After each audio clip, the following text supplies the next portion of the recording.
If I were to describe Wizard 101, it's like leasing a car. You get to test drive it, see if you like it, and then after that, it's a paid subscription. Speaking of subscriptions, you should subscribe because now this video will cost me money and this game is now pretty much off.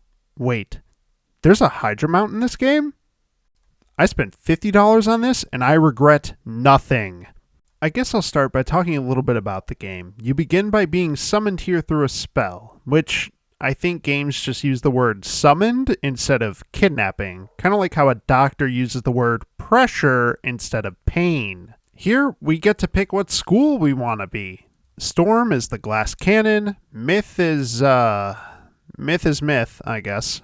Life is your healer, fire is your damage over time, ice is your tank, balance is balance, and death is broken. We create our character by clicking random a few times, and then we do the same thing for our name, and then we can finally jump into the game after I skip the tutorial because holy crap do I hate tutorials. I like to just be thrown into things and just hope for the best.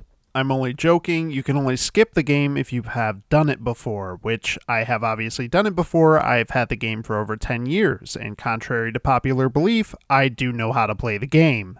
So, you get teleported to the starting area where you're supposed to talk to someone, but I really hate going slow. How do I go faster? Well, you have to buy it. Well, how do I get stronger robes and gear? Well, you either grind repetitively for hours, or you buy it. You want a cool house? You also buy that too. You want a better pet? Do not buy pets. Just don't. It's not worth it. Trust me. Go watch any guide on YouTube of how to play. Pets, you do not buy pets or gold. Just trust me. Hey, so funny thing, I had a lot of gameplay and I don't know what happened to it. I don't know where it went. I don't know who ate it, but it is gone. So to make up for the lack of gameplay, I now have a cool hat. Which, if you couldn't tell by my amazing, super cool, really awesome looking hat, I chose a death school.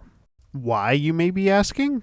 No, it's not because it's the strongest school in the game, you small, innocent child. It's a much more sophisticated, enlightened, cultured, ultra-modern, cultivated reason than that. You see, as a kid, I chose Storm School because Lightning's cool.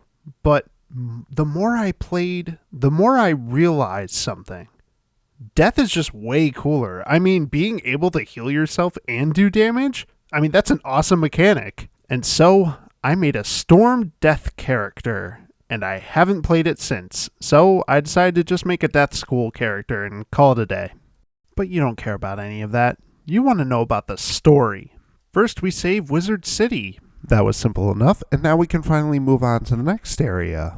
It's a desert, and there's lizards. We come to this area to get the Necronomicon because Malistaire is trying to revive his dead wife. Of course it did that.